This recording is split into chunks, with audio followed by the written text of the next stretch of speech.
tell us about the kind of avalanche of inquiries that you're likely to get as lockdown eases?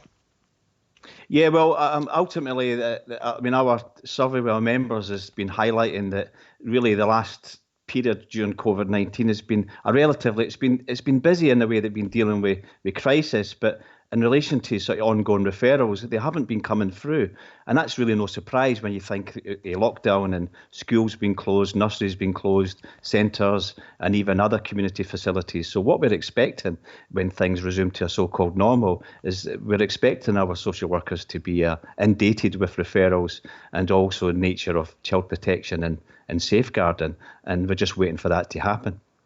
And how are they going to be able to cope with this avalanche of people coming forward?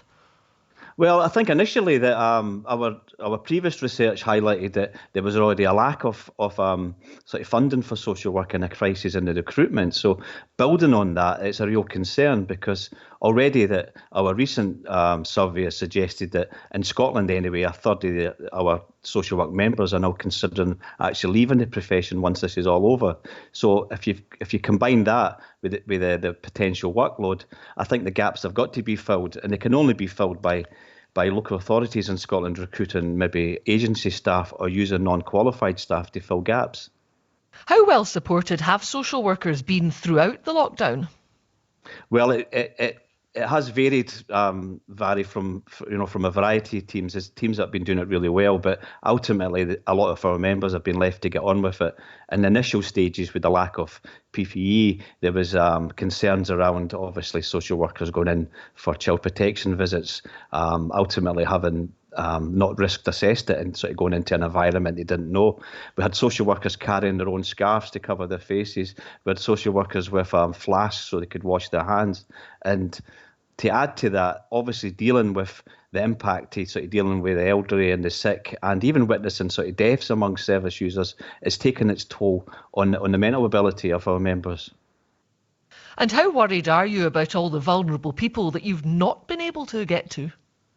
Yeah, I suppose we're exceedingly absolutely worried, and there was one local authority in Scotland that their actual referrals over emergency duty session, that's over a weekend, was actually so low that staff they had never seen anything like it. So in a way that because the fact is referrals have not been coming in, we're waiting for the doors to open and for folk to start referring and highlighting the concerns.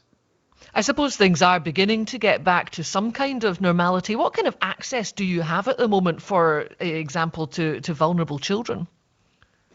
Yeah, that sort of varies, but it also varies in the fact is because of obviously the restrictions have been lifted again with younger children, but sort of working with teenagers and families, it's not ideal to go into a family's home with a mask or to cover yourself. It's not a great sort of start on any interview, and really that. The progress is being made and there's interviews being conducted and assessments, but there's still a huge backlog. I mean, I'm quite happy that the actual majority, the high risk cases have been dealt with, but there'll be a lot of cases that are just bubbling under and they haven't been looked at, and that's the ones I think we need to start getting access to. And are you worried then that because there'll be so much work for your existing staff that some people will slip through the net? Well, I think there's a case of slipping through the net, but there's also a case of who's going to be doing that assessments, because already prior to recent events, the caseloads were so high that in reality that what's going to happen now is there's going to be a in-depth sort of referrals, and we just don't have the capability of handling that. That's great. Thank you very much indeed for that, John.